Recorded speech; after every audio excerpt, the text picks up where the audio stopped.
Hello students, आज हम कक्षा 10 में सांख्यिकी अध्याय से कल्पित माध्य विधि द्वारा माध्य ज्ञात करना, माध्य ज्ञात करना और बहुलक ज्ञात करना सीखेंगे।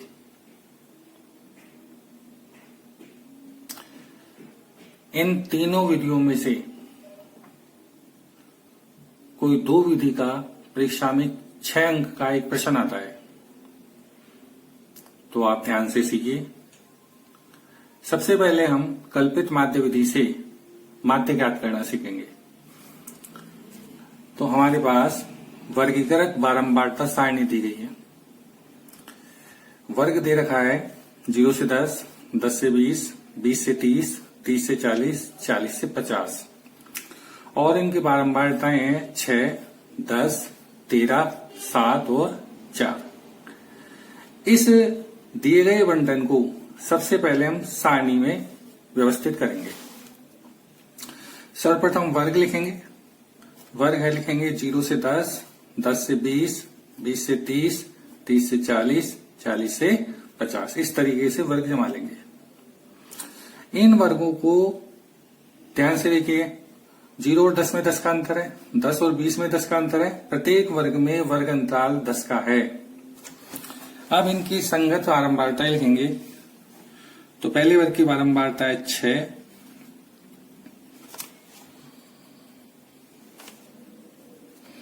फिर 10, 13, 7 और 4। इन बारंबारताओं का योग करेंगे तो बारंबारताओं का योग को लिखते हैं सिग्मा FI से, और हमारे पास बारंबारताओं का योग आ जाएगा, इन सभी का योग कर लेंगे 40। इसके पश्चात XI ज्ञात करेंगे। XI का मतलब है वर्ग अंतराल का मध्य बिंदु। तो 0 और 10, 0 निचली सीमा है, 10 ऊपरी सीमा है। इन दोनों सीमाओं को जोड़कर और 2 का भाग लगाएंगे। तो 0 प्लस 10 10 और 10 के आधे करें या 2 का भाग लाए, इसका मतलब आ गया 5। 10 प्लस 20 30 और 30 के आधे करें तो कितने आएंगे 15। 20 प्लस 30 50, 50 में 2 का भाग लगाया तो 25। 30 प्लस 35, 30 प्लस 40 70 और 70 में 2 का भाग लगाया तो 35 और 40 प्लस 50 90, 90 के आधे करेंगे तो 45। इस प्रकार से हमारे पास मध्य बिंदु ज्ञात हो जाएंगे। वापस समझ लीजिए मध्य बिंदु कैसे ज्ञात करेंगे। प्रत्येक वर्ग की निचली सीमा और उसकी ऊपरी सीमाओं को जोड़कर 2 का भाग लगाएंगे, मतलब आधा करेंगे। तो 0 प्लस 10 और 10 में 2 का भाग लगाया तो 5। 10 प्लस 20 30 और 30 में 2 का भाग लगाया तो 15। 20 प्लस 30 50, 50 में 2 का भाग लगाया 25। 30 प्लस 40 70, 70 में 2 का भाग लगाया 35 और 40 प्लस 50 90, 90 में 2 का भाग लगाया 45। इसके पश्चात कल्पित माध्य विधि में DI निकाला जाता है, और DI का मतलब है विचलन। और विचलन का सीधा सा अर्थ अगर हम समझे तो इसका मतलब होता है अंतर। कल्पित माध्य विधि है। कल्पित का मतलब पहले से हम किसी संख्या को माध्य मान लेंगे और उसके आधार पर गणना करेंगे। तो कल्पित माध्य विधि में माध्य ज्ञात करें, और कौन सा माध्य? कल्पित माध्य। तो कल्पित माध्य ज्ञात करने के लिए जो XI की वैल्यू है, इनमें से किसी को भी कल्पित माध्य माना जा सकता है। लेकिन गणना को सरल करने के लिए XI के मानों के मध्य बिंदु को क्या मान लिया जाता है? कल्पित माध्य। तो 5, 15, 25, 35 और 45 है। 2 मान ऊपर छोड़ दिए 5 और 15, 2 नीचे छोड़ दिए 35 और 45, तो बीच में बचा 25। इसको हम लिखेंगे A। ये कल्पित माध्य। कल्पित माध्य को A से लिखते हैं, तो A हमारे पास आ गया 25। अब इस 25 को जो हमने कल्पित माध्य माना है, इनको XI के मानों में से घटाना है। कैसे? 5 माइनस 25, यहां 25 लिख देंगे, डी आई बराबर एक्स आई माइनस 25 कल्पित माध्य। 15 माइनस 25, 25 माइनस 25, 35 माइनस 25 और 45 माइनस 25। इन सभी xi के मानों में से कल्पित माध्य जो हमने ये 25 माना है इसको घटा देंगे। तो 5 में से 25 घटाए, 15 में से 25 घटाए, 25 में से 25 घटाए, 35 में से 25 घटाए और 45 में से 25 घटाए। 5 में से 25 गए तो माइनस के 20, 15 में से 25 माइनस करें तो माइनस के 10, 25 में से 25 गए तो 0, 25 में से 35 माइनस करा तो 10 और 45 में से 25 माइनस करा तो 20। अब ध्यान से देखिए बच्चों, अगर सभी वर्गों का वर्गांतराल समान हो, जैसे यहाँ सभी वर्गों का वर्गांतराल समान है, कितना है 10, तो जहां कल्पित माध्य माना उसके सामने वाले बिंदु पर तो हम क्या लिख दें 0, विचलन 0 जाएगा। और नीचे वर्गांतराल बढ़ाएं, 0 में 10 जोड़े तो 10 और 10 में 10 जोड़े तो 20। इसी प्रकार 0 में 10 घटाए तो माइनस 10 और माइनस 20। तो आप इसको बिना घटाए डायरेक्ट भी लिख सकते हैं। जिसको कल्पित माध्य माना है उसके सामने 0 लिख देंगे और फिर जो वर्गांतराल है जिसे इस प्रश्न में 10 का है तो 0 में 10 बढ़ाए तो 10 और 10 में फिर 10 बढ़ाए तो 20 और ऊपर माइनस 10 माइनस 20।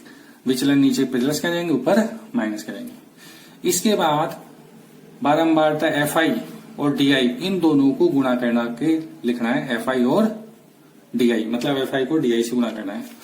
तो 6 को माइनस के 20 से गुणा करेंगे तो 6 गुणा माइनस 20 बराबर माइनस के 120। फिर 10 गुणा माइनस 10 माइनस के 100। 13 गुणा 0 0। 7 गुणा 10 70 और 4 गुणा 20 80।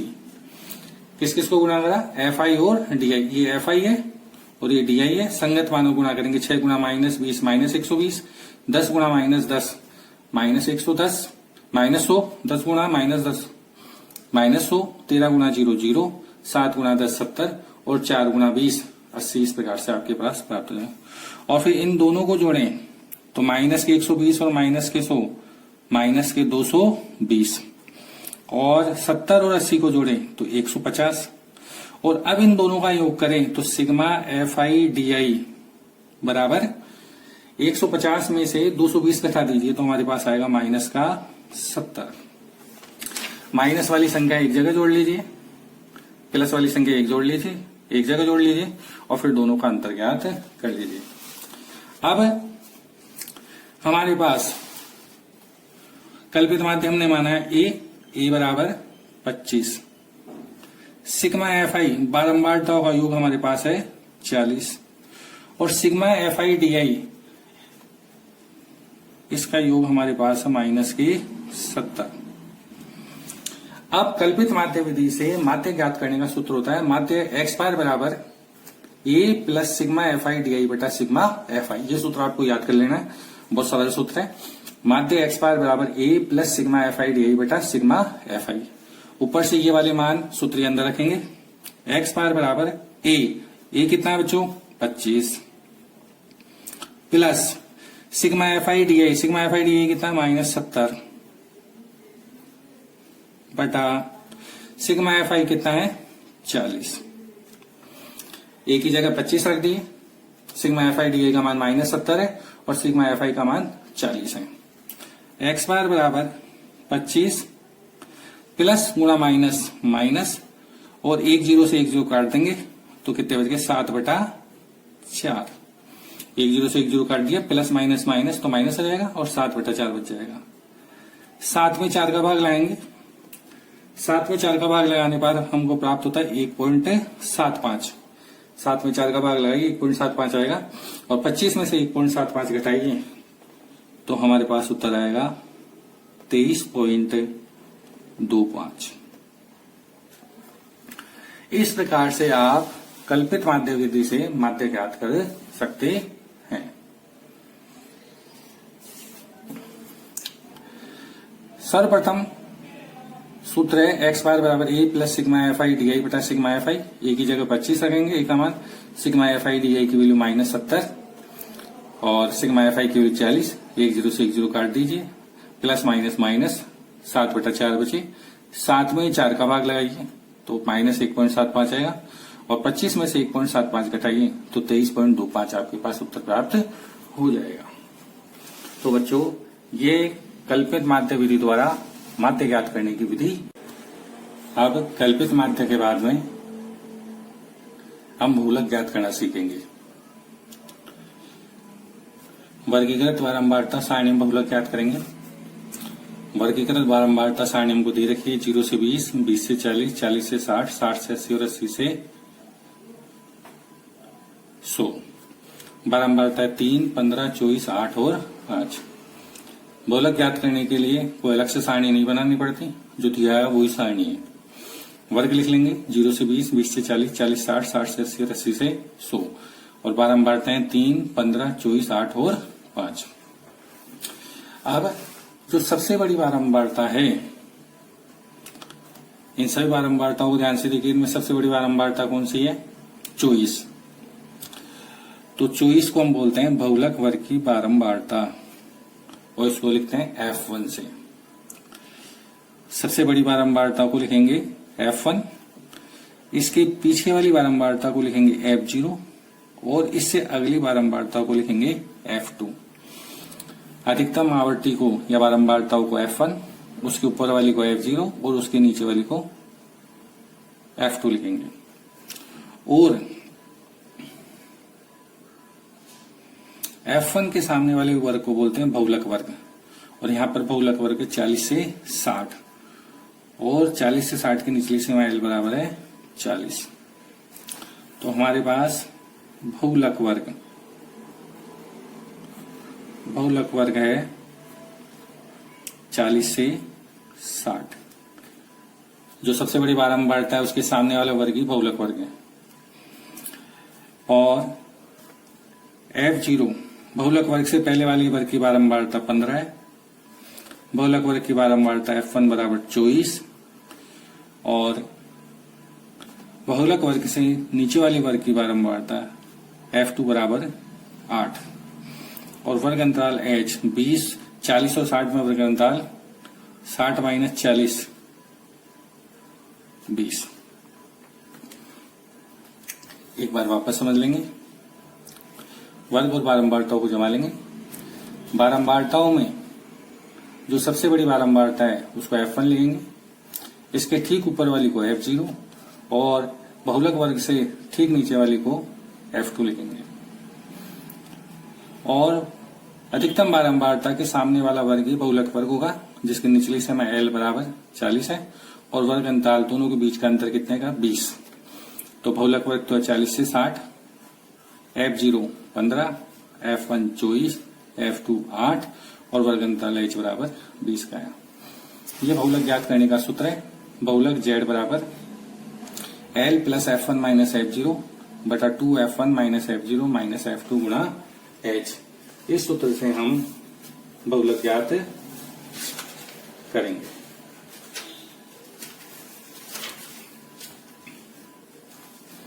ये सभी मान सूत्र में जमा दीजिए और हमारे पास उत्तर प्राप्त हो जाएगा। L कितनी बच्चों? 40। L बराबर 40, तो 40 रख देंगे प्लस F1 है 24, F0 15 बटा 2 F1 मतलब 2 गुणा F1, F1 कितना है? 24 माइनस F0 है 15 माइनस F2 8 गुणा H है 20। L बराबर 40, F1 बराबर 24, F0 बराबर 15, तो नीचे 2 गुणा F1 का मान 24 और 2 गुणा 24, F0 का मान रख दिया 15 और F2 का मान रख दिया 8। Z बराबर 40 प्लस 24 में से 15 घटा दीजिए तो हमारे पास आ गया 9। अब यहां पर देखिए 2 गुणा 24 कितने हो गए? 48 माइनस 15 माइनस 8 गुणा 20। Z बराबर 40 प्लस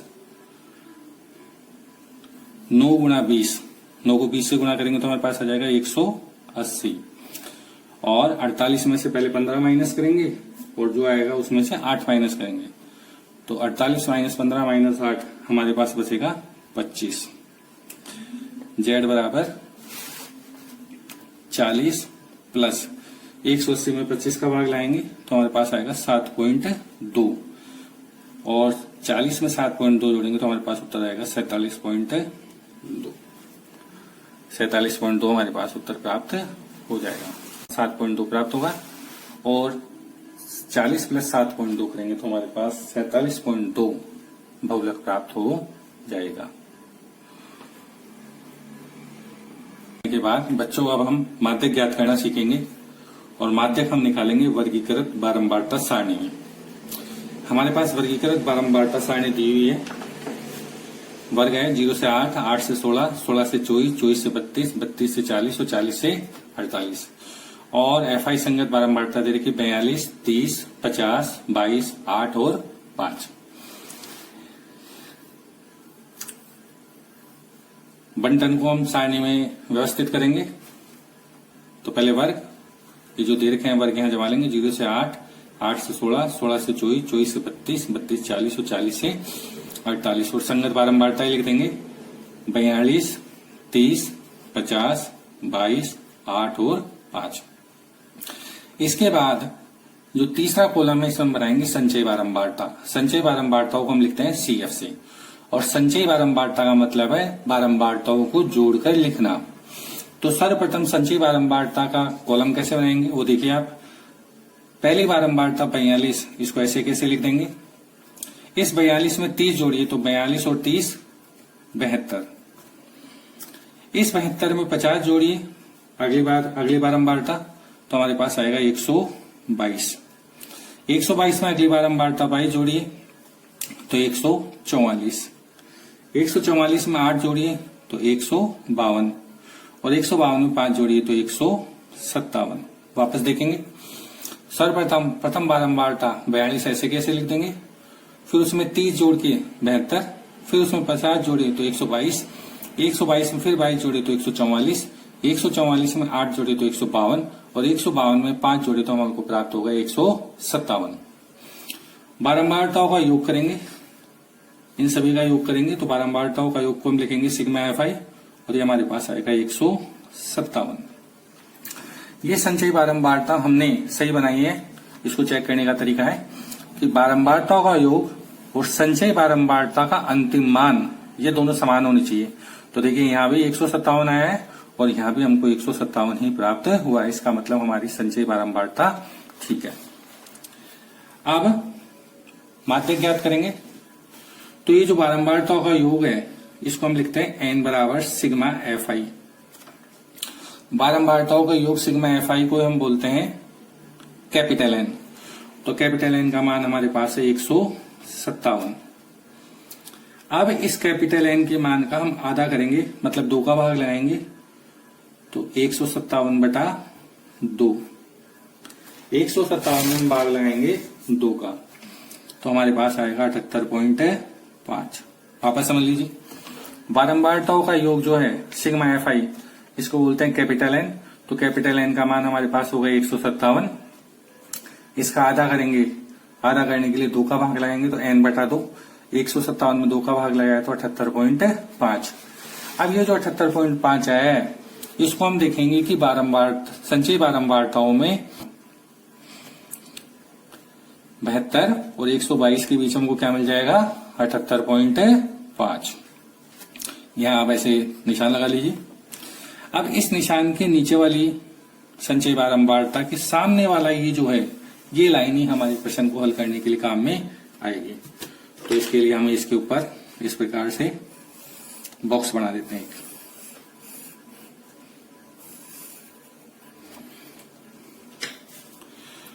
तो बच्चों 78.5 के ऊपर वाले जो मान है इसको हम बोलते हैं सी, संचयी बारंबारता।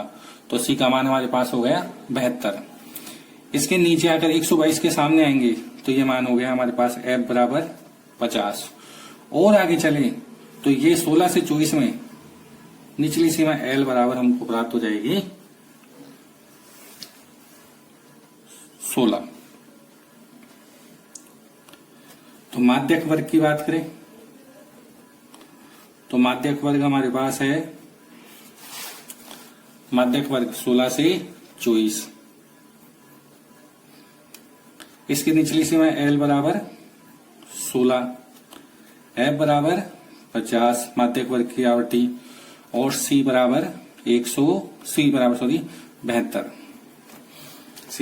72। वर्ग अंतराल देखिए 16 और 24 में कितने का अंतर है? 8 का। तो H बराबर 8। बिल्कुल सरल सवाल है, आप एक बार इसको वापस ध्यान समझिए। ये वर्ग और बारंबारता तो हमको दे रखी है, बारंबारताओं का योग कर लेंगे, संचय बारंबारता बनाएंगे। पहली आवृत्ति ऐसे कैसे लिख देंगे?